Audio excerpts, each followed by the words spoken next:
3 dozen deaths within the city of Buffalo. You've already taken responsibility for the response to this storm. Do you think that you should resign?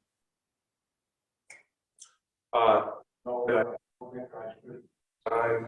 And these were historic blizzard conditions. It was reported for the blizzard on Friday morning that this was going in the right direction.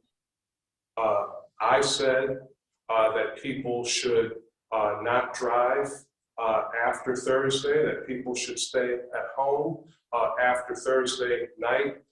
Many warnings were issued by myself, by other elected officials, by members of the media, and again, the Department of Public Works, the police department, the fire department, the Department of Parking, and many others worked around the clock, saving lives and responding to the needs of our residents. They were the people that were on the ground in these blizzard conditions, working feverishly to get to people and to answer calls nonstop, even putting their own lives at risk to do that.